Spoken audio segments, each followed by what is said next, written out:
All right, so The Real Housewives of Potomac aired its final episode for the season last night, which I am so happy to see this show take a break.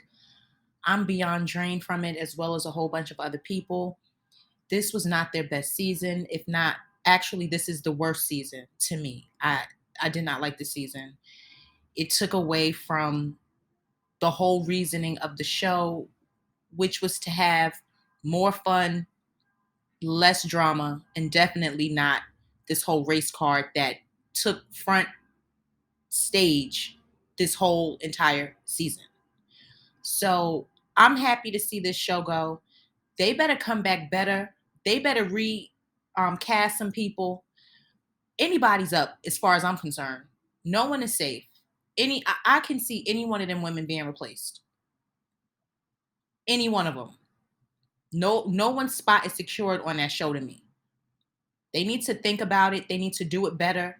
I want to see more luxury and less BS. I want to see these women having fun, spending money, not sitting here counting pennies, Like this got to change. I'm really happy this is over. And I wasn't going to do this video, but I said no. I got to finish it out. I've been talking about this whole season, and of course I was doing I missed the first part of the reunion, so I'm like I got to do the second and third. So I'm doing it just because, and plus I do have stuff to say about it anyway, so I definitely want to get that off my chest. But I'm just happy to see it go. Now, before I get into the episode, Real Housewives Ultimate Girls Trip is about to premiere, I believe, March 20 something. I think maybe the 24th or something like that on Peacock. Um, I will be watching this because I like how Peacock episodes air. Like they'll give us a few at once, and then it comes on every week. I like it like that. I like it better. I don't got to worry about full on commercial breaks and things like that. So I like it. Now it's just interesting to me the fact that Candace had such an issue with Giselle that the two of them from Potomac went to film for this Ultimate Girls Trip, because that's what they do. Ultimate Girls Trip, they usually take two women from a franchise and, collectively the women go on a trip. So the two from Potomac are Candace and Giselle. I wasn't expecting Robyn. I mean, Robyn overall is boring to me. Is like I didn't expect her. So I don't know. It's just odd to see they're still filming together despite all that went down, especially these reunion episodes where so much was spewed out of Candace's mouth regarding Giselle. I would think that she would not want to do something like this, but hey, this is work, right? They're getting paid. It's like, why not? Then they threw Portia in at the last minute. So it's like, all right, I'm definitely going to watch because Marisol and uh, Marisol and Alexis are going to get into it, and I'm here to see that because on Miami they are besties. So I want to see this. But like I said, I'm still just it's funny to me. Like these women are still filming together as much as they hate each other. But we'll see what happens. Candace is gonna call Portia out on her taking Simon from Fallon. Just a whole bunch of mess. So I will be watching that. I don't know if I'll be reviewing it. I gotta see. I might. It depends on how good it is. So with that being said, I want to start this video off with. I'm not even going in order with what happened last night. I'm just going to cover what I want to talk about. But this whole Jacqueline thing in Mia, right? Jacqueline came out and she was ready to, or she did, because she had the text messages exposing Mia. Now, this is the thing with Jacqueline. She came and wanted to expose the fact that I guess Mia went somewhere and Gordon didn't know where she was, or he was questioning who she was with or what she was doing. So she came out to state that. And Mia had her box of stuff that she chose to not reveal on the reunion because she said she was going to spare Jacqueline. She was going to let her have it. She was going to let her have that, and she wasn't going to expose her. So Andy actually, and you know Andy, when someone on the reunions, when these women bring out some receipts and they want to talk about something, basically what Jacqueline said fell flat.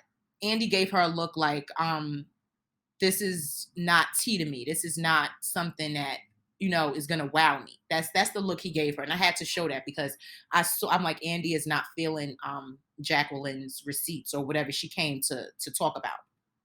Now, the text messages. There are text messages, okay, that Mia, I guess, released um to show proof of Jacqueline talking about being with a married man. Now, first of all, this is a photo. And of course, they bleep the man's face out. But Jacqueline is with some man. Now, is this the married man? A married man? I'm assuming. I don't know for sure, but I would think this them covering his face. It's clearly not a man she was dating. It's someone that they don't want us to see who it is. So I'm assuming it's somebody that was already taken, right? So this is the photo that they put out, as well as text messages. Now, I pulled up two of the text messages because they show in this message Jacqueline admitting to wanting a married man, right? And to be honest, I believed Mia from the beginning because of the way Jacqueline reacted. I mean, she really was hurt that Mia aired her out on TV like that. So I knew it was some truth to it. And plus, they were besties for how long? And it's like if Mia can say, "Listen, I did it," I would just think that Jacqueline kind of wasn't too far behind. And so I kind of believed Mia from the jump. It wasn't right how she did Jacqueline, but they both got at each other on the show. So it's just like whatever. I really don't have time to break it down and figure out who's more wrong in the situation. Now, these are the text messages, the ones that I want to show. Now, Jacqueline is in the gray. Mia is in the blue. So this one, it says, it starts at the top, and this is Mia talking to Jacqueline. And she's like, I thought you were talking about Rodney. And she says, Tiff's Rod, with laughing emojis. And Jacqueline goes, girl, what? Oh yeah, Tiff's husband is fine too, girl. She said, if he wasn't Tiff's husband, I would have gave it to him. I need some D, clearly. I'm trying not to F married, but I'm struggling. Okay? Jacqueline, no wonder you were crying the way you were. Then Mia responds and says, child, I can't help you. And Jacqueline goes, I stopped posting with myself 6 months ago. Can you tell? And then she corrected it and said, playing with myself, and put LOL. So I'm like, wow.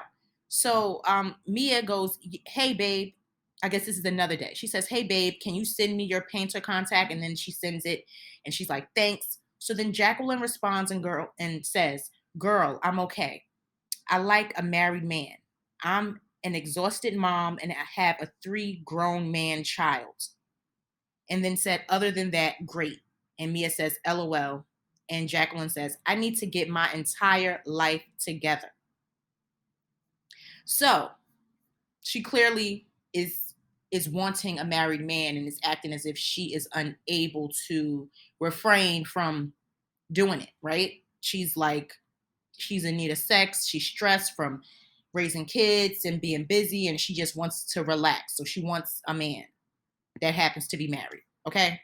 So now this next text message, the second one, is the same. Jacqueline's in the gray and Mia's in the blue. So Mia goes, LOL. Jacqueline says, I think I'm legit in love with him, and says, terrible. Mia responds with an emoji and says, hilarious, with the crying emoji. And Jacqueline goes, not good. He is married. And Mia says, I know. Jacqueline says, so we both decided we can't hang out alone. And Mia said, I knew this was going to happen though. And Jacqueline goes, really? Why? And Mia says, I freaking knew it. Jacqueline says, the man goes with it. I think he is just as nuts. And Mia says, oh, y'all crazy. And Jacqueline says, yeah, it's crazy. He asked me, he thinks what if all the time. And was I looking for something serious? and was married still. So then Mia responds with the looking eye emoji, and Jacqueline says, "I told him no." And then Mia responds with the same emoji, and she says, "I'm not exactly."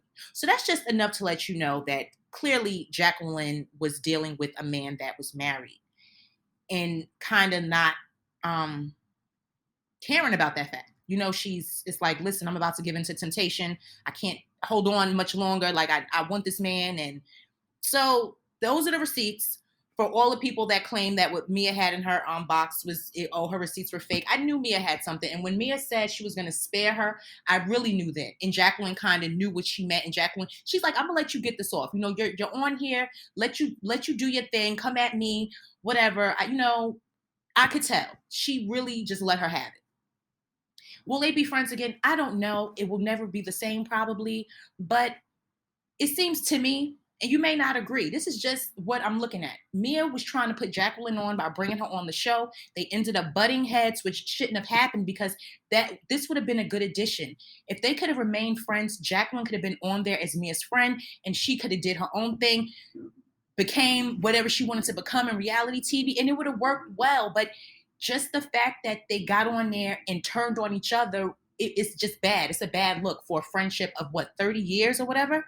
It's ridiculous. So it's bad to see a friendship like that. And I don't know if Jacqueline will be back next season, if Mia is, but they probably could come on camera and talk it out. I don't know. I don't fully think that their friendship is 100% over, even if they are not close like they were before Jacqueline got on the show. And I'm gonna leave it at that when it comes to the two of them. I do like Jacqueline. She's a beautiful woman, and I would like to see her on the show. I really would. So if they could work Jacqueline back in next season, I'm here for it because I do like her, and she's beautiful, so she can be on there. Now, let's see what I want to talk about next. Oh, I want to talk about Karen and Charisse. Now, this is the thing with Karen. Karen, at some point, you got to just say what you got to say and stop acting as if you are too above answering, or really just flat out telling us what the damn issue was with Charisse. We found out that whole 5-year not speaking to each other was a lie. That was a lie. Okay, Karen, you lied. You claimed you ain't talked to her in 5 years, yet you invited her to 2 major events that you had. And then when Andy asked, because Karen tried to make it seem like, oh, I didn't personally invite Charisse. Someone on her team invited Charisse and asked her if she wouldn't mind her being there. And she's like, okay. And I'm looking like, girl, why would you do that for somebody that you were highly upset about attending your mom's funeral, like you have no relationship with? So why would I invite somebody to my party that I don't rock with? I don't care if it's somebody from my team saying to me, oh, do you want them to come? And I'm going to let them know, no. Don't act like you were being the bigger person and let her come to your party. You were caught in a lie, Karen. All right? And that's it. And then the whole thing about Charisse coming back and Andy making it clear that it was production that hadn't been in contact with her for 4 years or whatever the case was, and they wanted her back. I still know at the end of the day, Giselle and Robyn had something to do with Charisse coming back. Even if they mentioned it, brought it up, even though Bravo still had the final say. But I'm going to let Karen have that because Karen knows the way it works. Okay, she knows how it works on the back end. So it's like, all right, enough already. They wanted Charisse back. She came back. Karen was mad about it.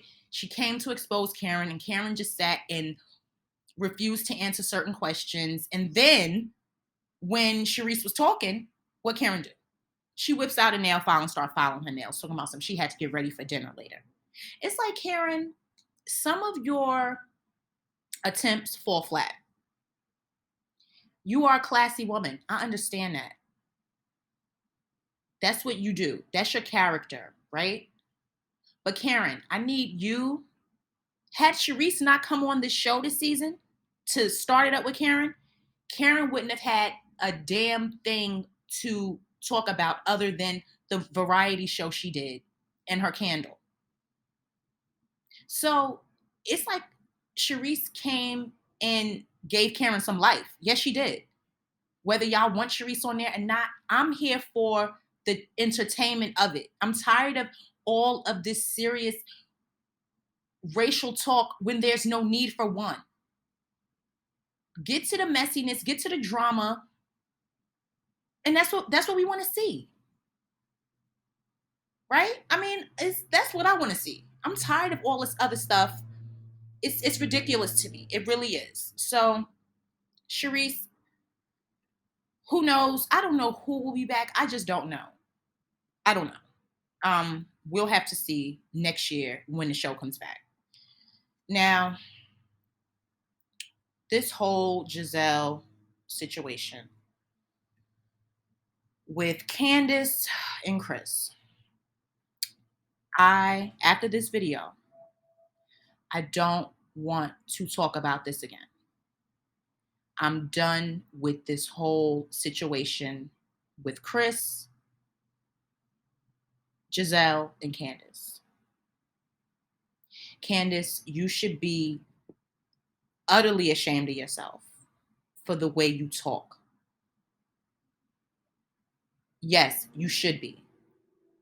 What you said last night about Giselle looking like a white woman. This just made me, and I had a conversation with one of my friends about this because I needed to know, like, what do you think about this whole, like, do you really think this is colorism? Do you really think that? Like, I really had to ask her, and she's like, I do not think that at all. Candace, at this point, it's an issue within yourself. It's an issue within yourself. And I strongly feel that way.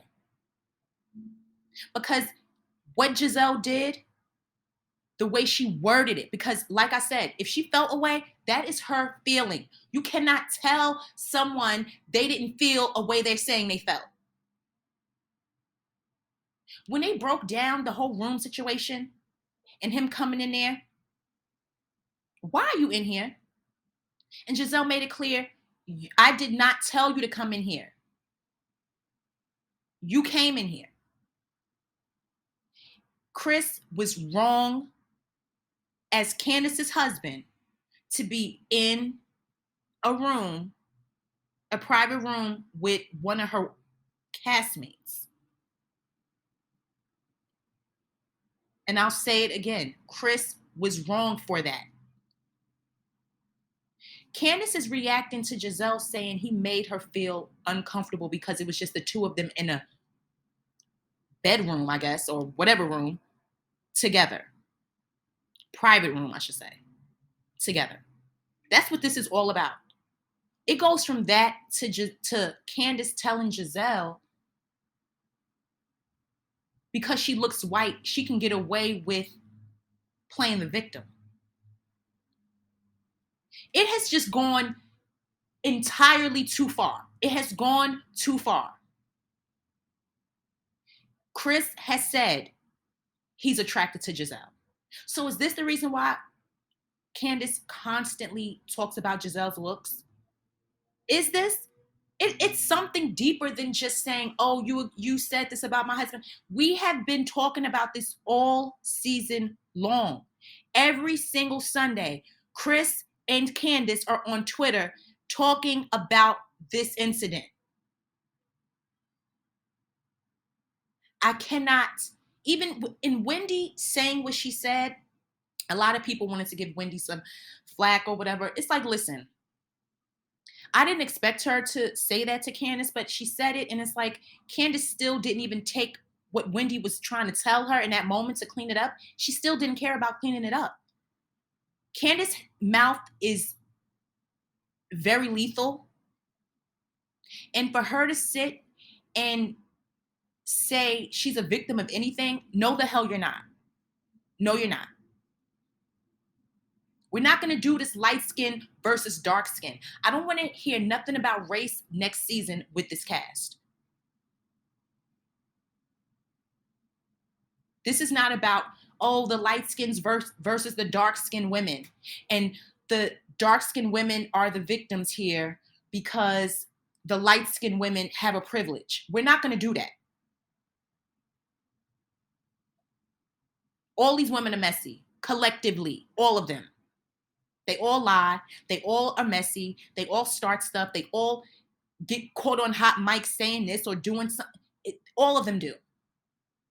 As a collective, okay? This is not broken down by, oh, the light-skinned women are worse than the dark-skinned women. No, no, no, no, no, no. I'm over it. I'm over that. If they're going to come with that angle next season, I for sure will not be watching Potomac. And that is a fact. I will not tolerate another season of talking about colorism because Candace wants to act the fool and then don't want to take any accountability for the shit that comes out of her mouth. Just because you don't get physical with someone doesn't mean it's okay to say the things that she has repeatedly said all season and other seasons, not just this season.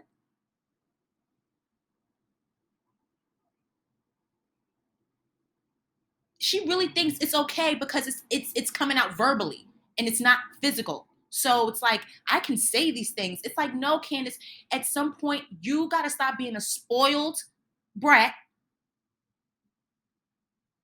Take up your issues with your husband.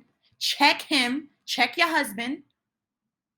Because he damn sure was wrong being in Ashley's DM at 2 a.m, talking about come have a drink. Like, what? Any woman that thinks that that was okay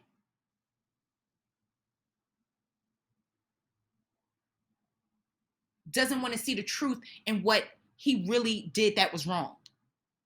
Take out the women that are involved and just think about what he did. As your husband, as a husband, why are you interacting and being so friendly with my coworkers? What if Ashley would have said yes and went and met him for a drink? What if she would have said, yeah, oh, all right, Chris, I'm gonna come. I'm gonna come meet you. What that look like? What y'all think that is? Chris, you are a white man. Candace, you sit here and you talk all of this white colorist talk to Giselle. You are married to a white man. He will never face any problems the way black men do. But yet you're the spokesperson for colorism. But let Giselle or Ashley say anything about Candace's looks, how skinny she is, her infertility, her having to do the IVF or whatever she's doing, her journey to make a family with Chris. And let's not get into the children part of it, because Candace, your children may very well come out more Chris's complexion than yours. Giselle is the color she is, and look at her children's complexions because of Jamal. You can very well have some light-skinned green-eyed kids, Candace. You never know. So you need to really watch what you're saying out your mouth. I get it. You're upset with Giselle. I get it. But it ends now. It has to stop. You're making yourself look crazy at this point. You really are, Candace. I'm tired of it. I'm tired. Giselle, of course, as usual, does not say anything. She does not say anything. Chris made a comment about Giselle making him feel uncomfortable about talking about his penis. Okay, all right, Chris, you felt uncomfortable, and what did she do? She apologized, right? People saying, "Oh, that apology was fake." I don't have time to decipher real from fake. She said it, right? She said, "I'm apologizing to you. I shouldn't have said that. That was wrong." Period. Move on. I do honestly think that Giselle telling Candace that this season about Chris and the whole situation, I honestly don't think she told her thinking this was going to play out the way it did the whole season. I really don't think that Giselle thought it was going to turn into what this turned into by her telling Candace that. You could not agree with me. You could agree with me. That's fine.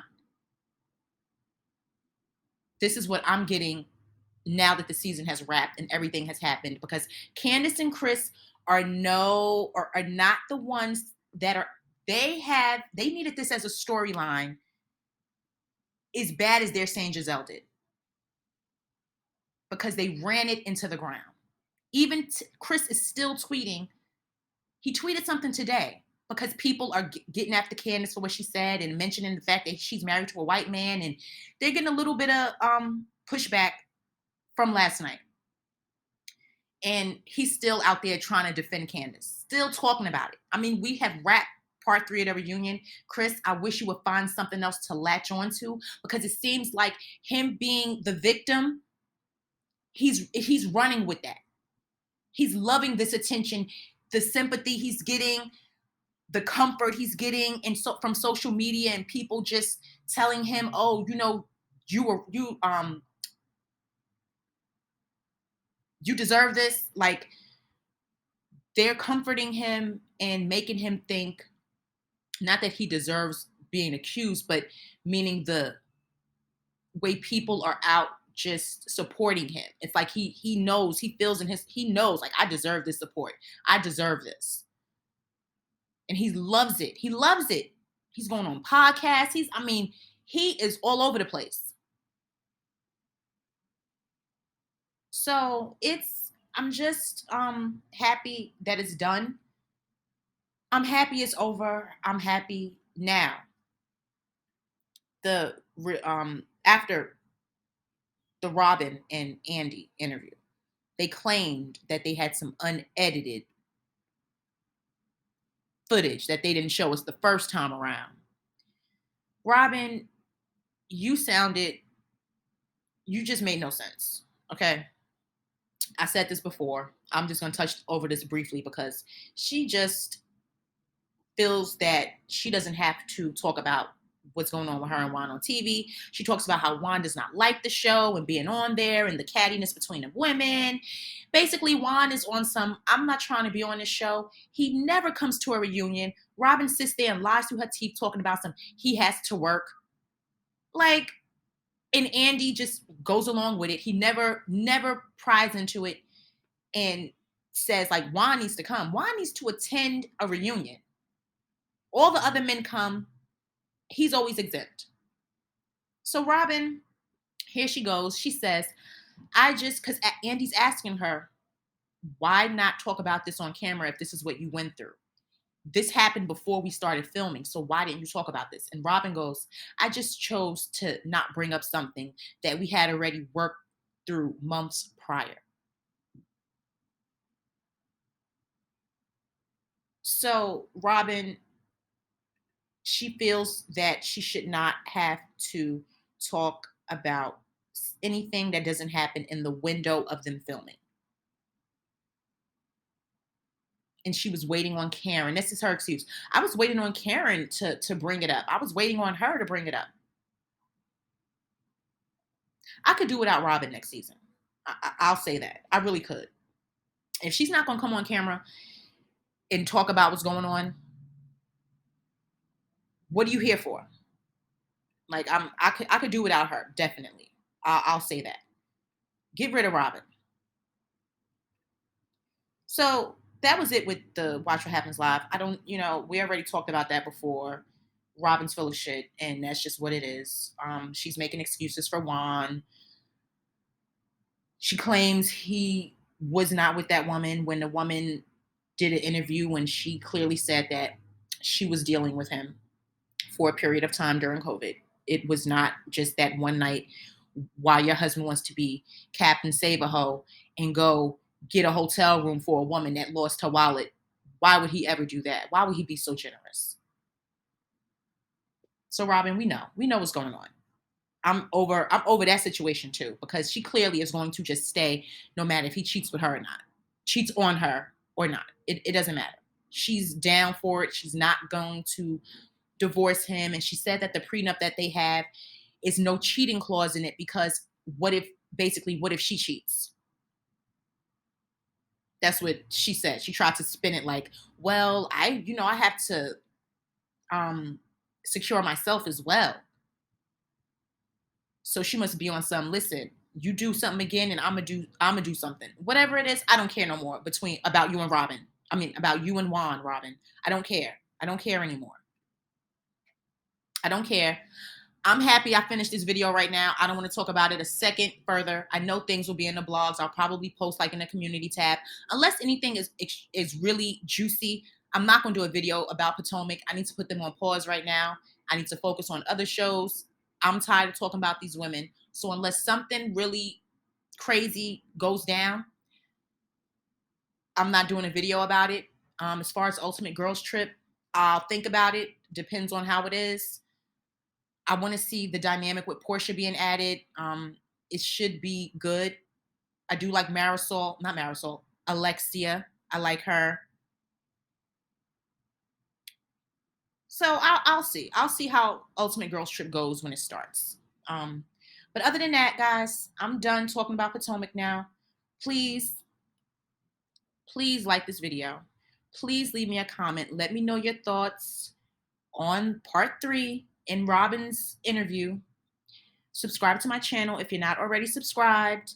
And I'll talk to all of you again soon.